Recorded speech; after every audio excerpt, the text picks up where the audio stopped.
I overheard my husband's secret wedding plan, and my world shattered in an instant. Please stay with me as I tell you my story. I went to surprise him at his office, but froze.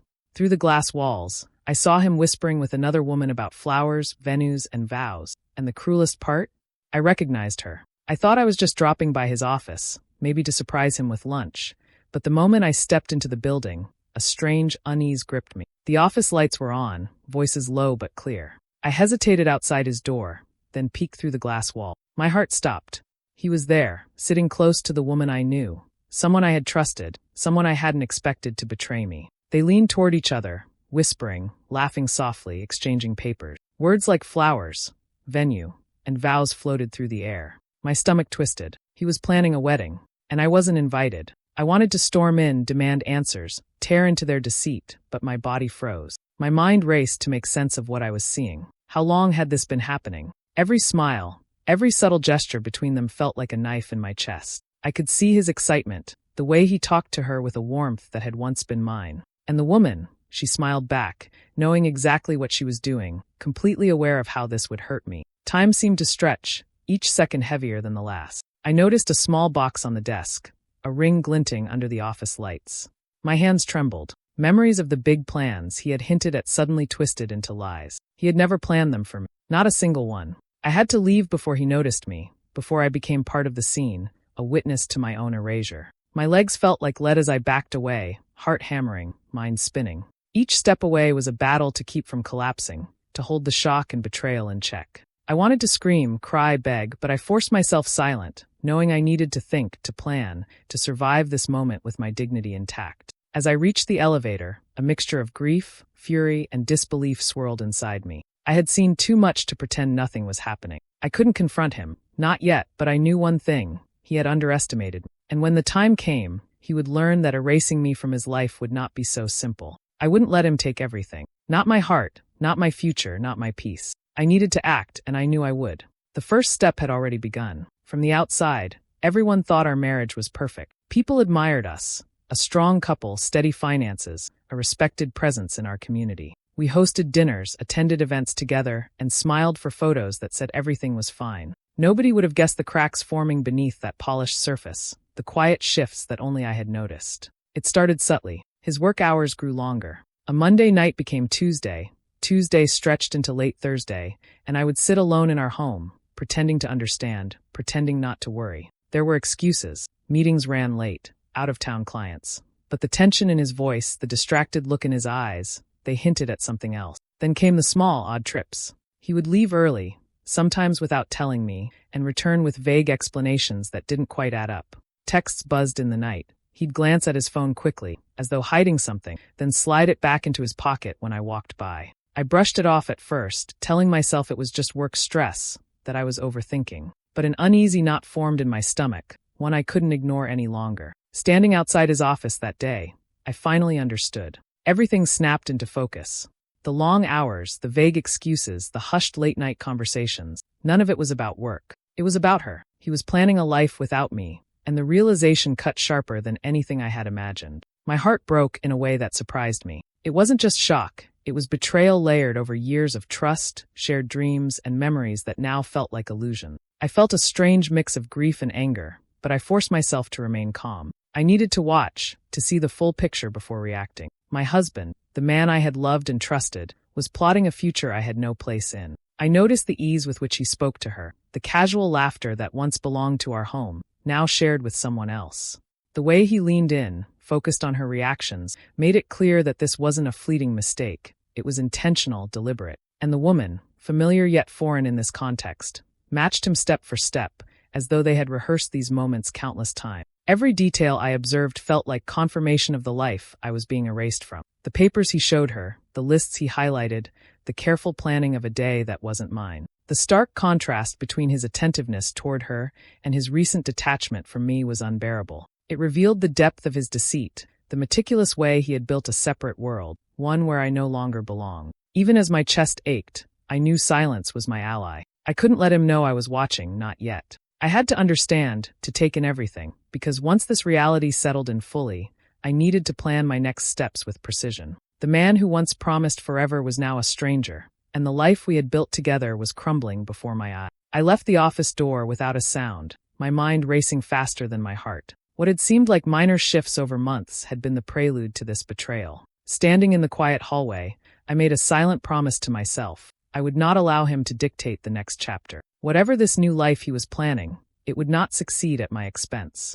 The cracks in our marriage were exposed now, and I was ready to face them, to take control of the pieces he had discarded so carelessly. I waited until he left the office, watching him disappear down the hall, oblivious to the storm building behind me. The moment his footsteps faded, I stepped inside, my hands trembling as I closed the door softly. Everything around me, the polished desk, the neatly stacked papers, the framed photos of us he had carefully kept, suddenly felt like a trap. I knew I had to be thorough, to find the truth in the chaos he had left behind. Opening his drawers quietly, I sifted through documents, folders, and envelopes, careful not to disturb anything unnecessarily. My eyes fell on a stack of receipts, and my stomach dropped. There it was, a deposit for a wedding venue, complete with a date circled in bold ink. My mind refused to comprehend it at first. My hands shook as I turned the page, finding another slip, a purchase confirmation for a diamond ring. Every line on those receipts screamed betrayal, every figure a cruel reminder that he had been planning a future without me. Then I found the emails. They were not hidden or encrypted, just carelessly saved as if he had never expected anyone to see them. I read through them, my chest tightening with each word. They were filled with plans, decisions, jokes, and casual confidence. Everything one partner would share with another when building a life together. But he wasn't sending them to me. They were addressed to her. The tone was intimate, the discussions meticulous. Every message reinforced the fact that he had been deliberate, methodical, and unapologetic. A cold anger settled over me, sharp and unforgiving. He wasn't just cheating. He was erasing my place in his life, bit by bit, without a single hesitation. The realization hit me harder when I noticed the date of the wedding, only weeks away. Weeks. The closeness of it made the betrayal sting even more. He had carefully measured the timing, ensuring that I would remain unaware until it was nearly too late to react. The audacity of it, the meticulousness, made my hands clench into fists. Grief mingled with fury, an almost tangible weight pressing down on my chest. I had loved him, trusted him, and built a life that he now treated as disposable. Every carefully crafted excuse, every lie he had woven into our daily routines, suddenly made sense. His work trips, his late nights, the distant smiles, all of it had been preparation for this, a life he was constructing where I no longer existed. I stared at the ring purchase once more, imagining her wearing it, imagining the ceremony he had plotted in secrecy. The scene twisted inside my mind like a cruel movie playing without pause. It was no longer a matter of misunderstanding or miscommunication. This was deliberate, and the intent was clear. I stepped back from the desk, taking a moment to breathe, to steady the whirlwind of emotion. Rage burned alongside the ache of betrayal, but somewhere in the midst of it, a plan began to take shape. He thought he could erase me quietly, hide his duplicity, and continue without consequence. But now, with the proof in my hands, I knew I held the power to reclaim what was mine. The shock and hurt remained, but they were tempered by a new resolve. He had underestimated me, as men often do. I wasn't just a witness to his treachery, I was a force ready to respond. And the knowledge of his precise, calculated betrayal gave me an edge I would use carefully, strategically. This wasn't just about heartbreak. It was about reclaiming control, about ensuring that the life he tried to build without me would never succeed at my expense. I slipped out of his office the way I had come in, careful not to make a sound. Every step felt heavy, my body trembling despite my best efforts to stay composed. The hallway stretched before me like a tunnel of quiet tension, and with each measured pace, my mind sharpened, cutting through the haze of shock and grief. I had seen enough to know I couldn't act impulsively. Not yet. Patience would be my weapon. The drive home was a blur, the city lights casting streaks across the windshield, reflections mingling with the swirl of thoughts in my head. I kept my hands steady on the wheel, but inside, my mind replayed moments I had dismissed as trivial. Casual mentions of big plans for our future, the offhand comments about things we might do together, the excitement in his voice when he spoke about what was coming. Those words now felt like taunts, the irony bitter on my tongue. The plans had existed all along, but they were never meant for me. I tried to focus on breathing, grounding myself in the hum of the engine and the soft rhythm of the tires against the pavement. I let the memories of our life together float through my mind, the dinners, the weekends, the vacations, but they no longer brought comfort. Instead, they sharpened the contrast between what had been and what he was plotting behind my back. The familiarity of my home, usually a place of warmth, felt different now, as if it were waiting with me for what would come next. By the time I stepped through the door, the evening had settled into quiet darkness, the kind that allows thoughts to creep and settle in corners of the mind. I moved through the rooms with deliberate slowness, every action measured, as though rehearsing calm for the storm inside. I couldn't confront him. Not tonight. Not when my emotions were still tangled, when the betrayal was so fresh it burned with every heartbeat. I needed clarity, strategy, and patience far beyond the raw force of my anger. Instead, I let the night stretch around me while I quietly began to plan. Every detail of the betrayal I had witnessed replayed like a silent film. The careful smiles, the whispered words, the wedding date etched into my mind. I asked myself how I could use this knowledge, how I could turn it from pain into action. A single idea began to form, small but sharp. He would never see it coming. The move I would make wouldn't be loud or chaotic. It would be precise, deliberate, a quiet reversal that left him powerless. Sitting in the stillness, I felt the first spark of control in days. The helplessness, the shock, and the ache were still there, but they no longer ruled me. Instead, they fueled a focused determination. Every plan, every step he had taken without me, now existed as an opportunity. The irony of the big plans he had promised settled like a weight in my chest, but it no longer crushed me. It became the blueprint for my own strategy. As the night deepened, I allowed myself a single, silent vow. I would not confront him prematurely. I would wait, watch, and act in the moment that mattered most. The world would not know the shift that had begun quietly within me, the subtle turning of tables, the first moves of a plan that he would never anticipate. My betrayal had awakened something sharp, deliberate, and unyielding, and by the time he realized it, everything he thought he controlled would already be beyond his reach. At first light, I sat at the kitchen table, the soft glow of dawn casting long shadows across the room. The air was quiet, almost expectant, as if it knew today would be different. I reached for my phone and called the lawyer I had trusted for years, explaining the situation with calm precision. No detail was omitted, no emotion allowed to tangle my words. Alongside him, I looped in a financial advisor, someone meticulous and discreet, capable of handling the delicate steps I was about to take. We went over every account, every investment, every property that had ever been joint. I listened carefully as they outlined the procedures, making sure each move was legal, irreversible, and strategic. I wasn't doing this in anger or revenge alone. I was doing it with purpose. Every step had to be flawless, because one misstep could undo the careful advantage I was gaining. Quietly, almost ritualistically, I began the transfers. Savings accounts were consolidated under my name, stocks and bonds moved into secure holdings, and properties were retitled to ensure complete control. Each action felt both surreal and empowering. The life he thought he could continue without me, funded by the resources we had shared, was slipping away with every keystroke, every signed form. I imagined him waking up the next morning, expecting everything to be as it had always been, and instead finding a reality he hadn't anticipated. My lawyer spoke calmly, reassuring me that every decision was within my legal rights.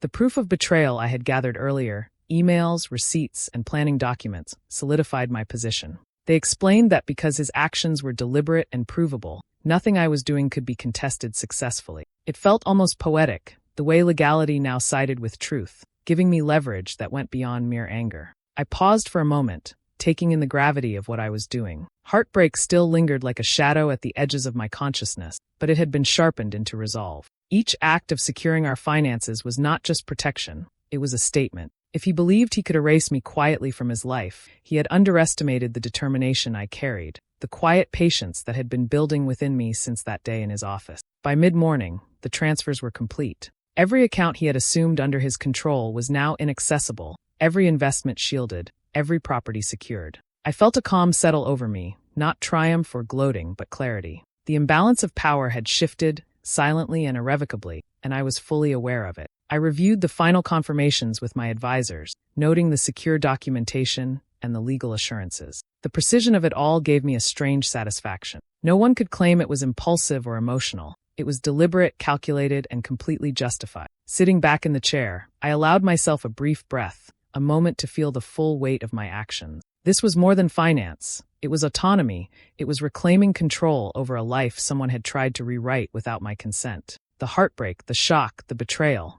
It had all been transformed into something purposeful. I knew he would eventually discover the reality of what had happened, and when he did, it would not be a surprise I had left to chance. Every move I had made was deliberate, a quiet retribution for the world he had tried to build without me. If he wanted to erase my presence from his future, I would ensure that his own plans crumbled in silence, with no chaos, no spectacle, just the certainty that he could no longer continue as if nothing had changed. A few days passed in tense silence, the kind that feels heavier than words. I went about my routine, careful to maintain normalcy, knowing that patience was still my greatest weapon. Then I noticed the subtle tremors in his behavior, the cracks that appeared as the first consequences of my actions began to surface. It started with him trying to access funds for routine business expenses. I could see it in the way he fumbled with his wallet, muttered under his breath, and tapped at his phone repeatedly. His card was declined, not once, but multiple times. He paused, tried to laugh it off, muttering excuses to himself, claiming some glitch or a temporary bank error. But the tension in his shoulders, the slight edge in his voice, betrayed him. The realization grew slowly, creeping into his expressions, confusion giving way to disbelief, disbelief morphing into panic. He called me, the voice carefully measured, tinged with a casual concern that tried to mask the underlying fear. "Have you noticed any issues with the bank? Glitches? Errors?" he asked, careful to sound composed, but the crack in his tone was unmistakable. I replied calmly, keeping my voice neutral, even faintly teasing, as though unaware of any problem. I let him speak, giving him enough space to reveal his anxiety, all the while observing every nuance, every hesitation, every quick swallow that betrayed the panic he tried so hard to conceal. I let him hang up first, holding back a breath that I hadn't realized I'd been holding, savoring the quiet control I now held over a situation he assumed was entirely his domain. Meanwhile, I watched from a distance as the first threads of his carefully orchestrated wedding plans began to fray. Emails went unanswered, calls returned late or missed entirely, and vendors started questioning deposits that were no longer available. Each missed confirmation, each unanswered message, chipped away at the illusion he had built. The timeline he had mapped so meticulously, so neatly, was now slipping through his fingers like sand. It was almost hypnotic, seeing the slow unraveling of a life he thought he could engineer without consequence. He tried to compensate, to scramble, but each move only revealed further weaknesses. The secret he had built so confidently began to collapse, piece by piece, under the weight of consequences he had never anticipated. Through it all, I maintained my composure, my outward calm unbroken. I didn't intervene, didn't offer guidance, didn't reveal the control I now had. I let him stumble, let him grasp at straws, while silently reinforcing the lesson that his actions had limits, and that those limits had already been reached. By the end of the week, the cracks widened, and I could see the panic settling into him, inescapable and consuming. His plans were no longer secret, no longer secure, and he had no one to blame but himself. Every attempt to regain control only confirmed the reality. The life he had been building in the shadows was now unraveling, quietly, inevitably, and entirely beyond his reach. The realization hit me slowly, like a shadow creeping across the room. She wasn't a stranger, not a fleeting encounter or an outsider. She was part of the circle I had trusted, someone whose presence had always felt benign. Seeing her name in those messages made my stomach knot, a mixture of disbelief and cold clarity settling over me. The betrayal wasn't only about him. It was a calculated invasion of my life by someone I had welcomed in, smiled at, shared moments with. I opened their correspondence, scanning carefully. Their conversations were casual, yet each line dripped with arrogance.